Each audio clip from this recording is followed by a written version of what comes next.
اللہ نے تمہیں پیسے دیے ہیں, نئی گاڑی تم نے خریدی ہے, چھوٹے بچے کا جوتا کیوں باندھ دیا آگے تم نے؟ جوتا باندھنے سے اگر یہ ایکسیڈنٹ سے, حادثے سے گاڑی بچ سکتی ہوتی ہے تو پھر پاکستان کے جتنے پی آئی اے کے جہاز ہیں سب پر باندھ دینا چاہیے, سب پہ جوتے لٹکے ہوئے ہوں. عجیب تم نے فلسفہ تراشا. کسی نے جو ہے وہ کالی رنگ کی پٹی باندھ دی نیچے, اس سے اس کو نظر نہیں لگے گی. گھوڑے کے پاؤں کے نیچے جو کھری لگی ہوئی ہوتی ہے, کچھ لوگوں نے اپنے گھروں میں وہ باندھی ہوئی ہوتی ہے کہ اس سے ہمارے گھر کے اندر کوئی مصیبت نہیں آئے گی, کوئی تکلیف نہیں آئے گی. کسی نے ہنڈیا اپنے گھر کے اوپر الٹی رکھی ہوئی ہوتی ہے, یہ ہنڈیا بچا لے گی. اور میاں ہنڈیا کیا بچائے گی تجھے؟ اللہ کے قہر سے کچھ نہیں بچا سکتا. جب تمہارے اوپر کوئی مصیبت نازل ہونی ہے تو کچھ نہیں بچا سکتا. اگر بچنا چاہتے ہو تو پھر اللہ سے استغفار کرو, اللہ تعالیٰ کی تسبیح کرو, اللہ کی تحلیل کرو, میرے حضور پہ درود پڑھو, پھر دیکھنا کہ مصیبتیں ٹلتی ہیں یا نہیں ٹلتی. تو یہ خام خواہ کے رکیے اور یہ عامل لوگ جو ہیں ان کا تو کام ہی یہی ہے. ان کا کام چلتا ہے لوگ ذوف الاعتقادی میں مبتلا رہے ہیں اور یہ کہہ دیتے ہیں کہ آپ کے خاندان میں ایک منحوس عورت ہے, یہ اس کا کیا ہوا ہے, تو کوئی نہ کوئی منحوس تو پہلے ہی انہوں نے طے کر رکھی ہوتی ہے, فوراً ذہن وہاں جا کے کلک ہو جاتا ہے. اس کا نون سے نام شروع ہوتا ہے, اس کا کاف سے نام شروع ہوتا ہے, اس کا جیم سے نام شروع ہوتا ہے, تو پورے خاندان میں کسی کا نام کاف, نون یا جیم سے تو شروع ہوتا ہی ہوگا, یا دوستوں میں, تو فوراً ذہن جو ہے ادھر منتقل ہو گیا. اب یہ بابا جی نے بتا دیا ہے, ہاں ہاں ہاں اس نے یہ بات کی تھی, کچھ باتیں یاد آنے لگی.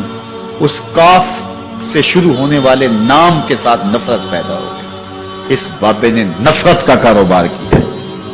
اس نے تو 100 روپے 200 روپے لے لیے, لیکن دو انسانوں کے اندر نفرت ڈال دی. اس کا گریبان کل قیامت کے دن پکڑا جائے گا. ان ملنگوں کے پاس, ان ذوف الاعتقادی کو پھیلانے والوں کے پاس کبھی نہ جاؤ. تمہیں مصیبت پڑی ہے, تمہیں لگ رہا ہے کہ شاید میرے اوپر جادو ہے, تو پڑھو نا سورہ بقرہ, جادو جڑ سے اکھڑ جائے گا. 40 دن اپنے گھر میں سورہ بقرہ پڑھو, برکت ہوگی. کہتے ہیں مولوی صاحب 40 دن تو نہیں پڑھی جا سکتی, 2.5 پارے, ہمیں کوئی تعویذ ہی کرتے ہیں. ہم شارٹ کٹ چاہتے ہیں نا, روزانہ صبح 2.5 پارے سورہ بقرہ پڑھے, یہ تو ہم سے نہیں پڑھی جائے گی. تو آپ کوئی تعویذ ہی لکھ دیں. کاروبار میں برکت نہیں, میں کہتا ہوں پڑھو نا سورہ واقعہ, 3 رکوع ہیں, برکت ہوگی. ہم کہتے ہیں ہمیں تعویذ ملنا چاہیے, بس وہ ہم گلے میں رکھ دیں, بٹوے میں رکھ لیں, پرس میں رکھ لیں, اور ہمارا کام ہو جائے, ہمیں کچھ بھی نہ پڑھنا پڑے, ہمیں وضو تک نہ کرنا پڑے, نماز نہ پڑھنی پڑے, اور برکت ہو جائے. ایسے برکت تو نہیں آتی. اس لیے چھوڑو ان کی جان, آؤ قرآن مجید پہ آؤ, آؤ سجدوں پہ آؤ, آؤ دعاؤں پہ آؤ. سحری کے وقت اس کی رحمتیں آواز دے رہی ہوتی ہیں, حل من مسترزقن, ہے کوئی رزق مانگنے والا, اور تم اس وقت سوئے ہوئے ہو, سارے دن ٹھوکریں کھاتے ہو. آؤ نا اس وقت جھولی پھیلا کے, ہاتھ پھیلا کے کہو مالک تو جھولیاں بھر دے. تو پھر دیکھنا, میرا بیٹا سالم مشرکین کی قید میں ہے اور میں فاقوں کی حالت میں ہوں. تو فرمایا آل محمد کے پاس ایک سیر جو ہیں, بس اس کے علاوہ ہمارے پاس بھی کھانے کے لیے دنیاوی اسباب نہیں ہیں. کہا صبر کرو اور اللہ سے ڈرو, اور لا حول ولا قوت الا باللہ کثرت کے ساتھ پڑھو. یہ ایسا وظیفہ ہے, ایک حدیث پاک میں آتا ہے کہ یہ 99 بیماریوں کا علاج ہے. اس میں سب سے کم درجے کی بیماری ہم اور غم ہے. یہ دکھوں کا مداوع ہے, مشکلات کا علاج ہے, اور یہ وظیفہ میرے حضور نے بتایا. حضرت ابو ذر غفاری رضی اللہ تعالیٰ عنہ کو حضور نے 5 چیزیں بتائی تھی. ان میں سے 5ویں چیز یہ تھی کہ ابو ذر کثرت کے ساتھ لا حول ولا قوت الا باللہ پڑھا کرو. فرمایا عرش الہی کے نیچے ایک خاص خزانہ ہے, یہ وظیفہ وہاں سے آیا ہے. یہ زندگی میں معمول بنا لو, جب پھنس جاؤ, مشکلات میں آ جاؤ, تو لا حول ولا قوت الا باللہ پڑھو, اللہ راستے کھولے گا. تو حضور نے 3 چیزیں فرمائی, اللہ سے ڈرو, صبر کرو, اور کثرت کے ساتھ لا حول ولا قوت الا باللہ پڑھو. وہ فرماتے ہیں کہ میں یہ عمل شروع کیا, ابھی گھر میں بیٹھا ہی تھا کہ دروازے پہ دستک ہوئی, تو میں اٹھا کہ دروازہ کھولوں دیکھوں کہ کون ہے. تو دروازہ کھولا, دیکھا میرا بیٹا کھڑا ہے اور اس کے پیچھے 100 اونٹ کھڑے ہیں. تو میں نے کہا کہ تم اور یہ اونٹ؟ کہا مجھے موقع لگ گیا, میں ان کی قید سے بھاگ آیا. وَيَرْزُقْهُ مِنْ حَيْثُ لَا يَحْتَسِبُ, وہ تمہیں وہاں سے رزق دے گا جہاں سے تمہیں گمان بھی نہیں. اس کے ہو کے تو دیکھو. اللہ اکبر. اللہ کے ہو جاؤ تو پھر وہ تمہاری ضرورتوں کا کفیل ہو جائے. فرمایا حضرت عبداللہ ابن مسعود رضی اللہ تعالیٰ عنہ نے کہ کسی شخص کو فقر و فاقہ آ جائے تو وہ لوگوں کو بتائے کہ میں آج کل بڑے مشکل حالات میں ہوں, ہر وقت لوگوں کو بتاتا رہے تو اس کی مشکل بڑھے گی, اس کی مشکلیں آسان نہیں ہوں گی اس طرح. اور اگر وہ اپنی اس مشکل کو کسی سے شیئر نہ کرے بلکہ مصلی بچھا کے اپنے رب سے کہے کہ مالک فقر و فاقہ آ گیا ہے اور اس کا علاج تیرے پاس ہے, اس مرض کا مداوع تیرے پاس ہے. حضرت عبداللہ ابن مسعود فرماتے ہیں کہ رسول کریم نے فرمایا جلد یا بدیر اللہ اس کو مالا مال فرما دے. یہ بھی کبھی کر کے دیکھو, مشکل آ جائے, فاقہ آ جائے. اور قرآن مجید کا دل سورہ یاسین ہے.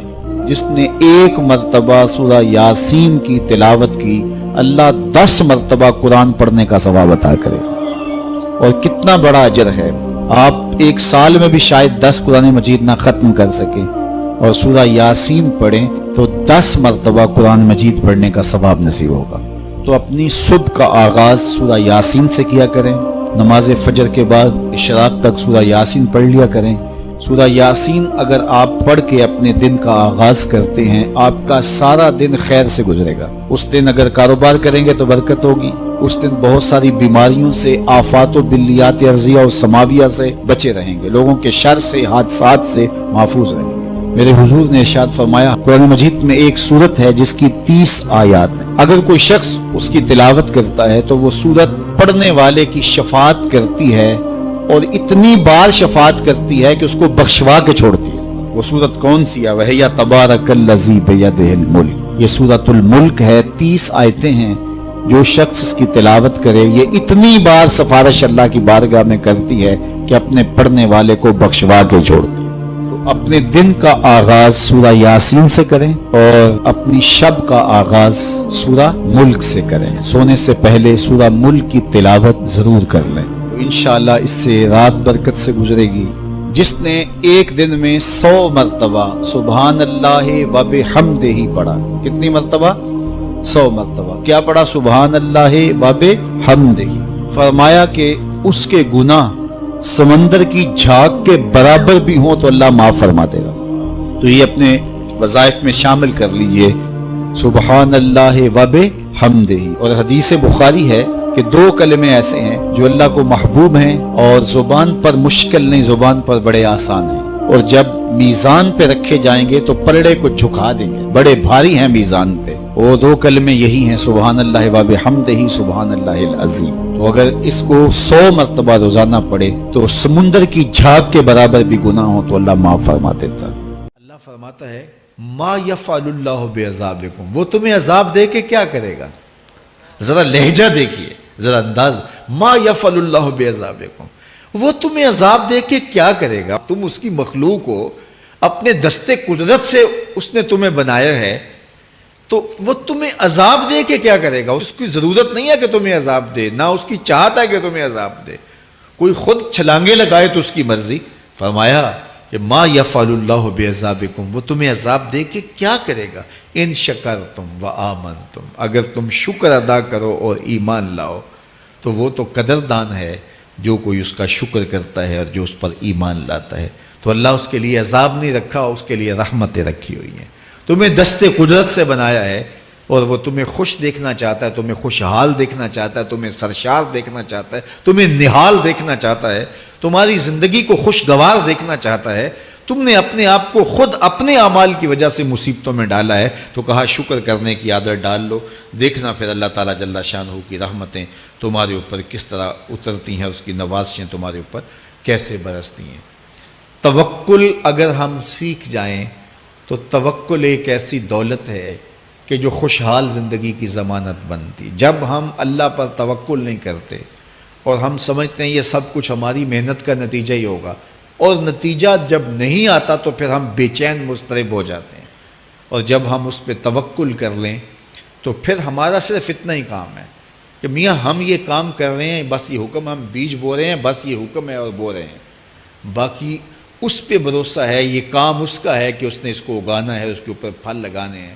تو جب اس پہ توکل ہو جائے تو بندہ سوکھا رہتا ہے، ورنہ بندہ مشکل میں مبتلا ہو جاتا ہے۔ بسا اوقات ایسا ہوتا ہے کہ بندہ ایک منصوبہ تیار کرتا ہے، اس کا عملی نتیجہ اس کو سامنے نظر آ رہا ہوتا ہے، لیکن نتیجہ بالکل الٹ جاتا ہے۔ سید علی المرتضیٰ فرماتے ہیں میں نے اپنے ارادوں کی شکست سے ہی اپنے رب کو پہچانا ہے، کہ میں ایک منصوبہ تراشتا ہوں کہ یہ اور یوں ہوگا اور وہ ہونا چاہیے، لیکن نتیجہ وہ نہیں آتا، تو کوئی طاقت ہے اس کا جو نتیجہ بدل دیتی ہے۔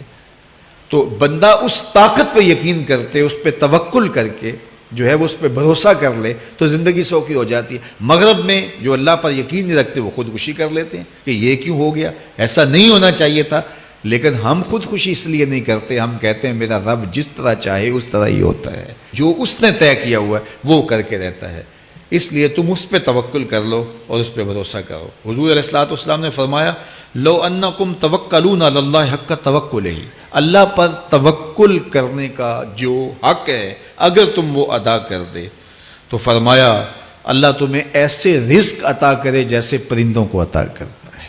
ہمارا تو کاروبار ہے، یہ فیکٹری ہے، یہ دکان ہے، یہ ہماری نوکری ہے، ہم نے یہاں سے کمائی کرنی ہے۔ پرندوں کا کوئی کاروبار نہیں ہوتا، کوئی نوکری نہیں ہوتی، کوئی ٹھیا، کوئی اڈا نہیں ہوتا جہاں جا کے انہوں نے رزق کے لیے کوئی آغاز کرنا ہوتا ہے، بلکہ حضور نے فرمایا تغدو خماسا وتروح بطانا، جب وہ صبح گھر سے نکلتے ہیں تو خالی پیٹ نکلتے ہیں اور انہیں کوئی اپنی منزل کا تعین نہیں ہوتا، جدھر خیال آیا اڑ گئے ادھر، لیکن کبھی ایسا نہیں ہوا کہ شام کو خالی پیٹ واپس آئے ہوں، کہا وہ پیٹ بھر کے آتے ہیں۔ باہو بولے بن توکل پنچھی اڑ دے، خرچ نہ پلے زیرا ہو، جب گھر سے اڑتے ہیں تو ان کے پلے نہ کوئی خرچ ہوتا ہے، نہ راس المال ہوتا ہے، نہ کوئی اوزار ہوتے ہیں، نہ کوئی ہتھیار ہوتے ہیں، کچھ بھی نہیں ہوتا، یوں ہی گھر سے نکلتے ہیں، کبھی بھی خالی پیٹ نہیں آئے۔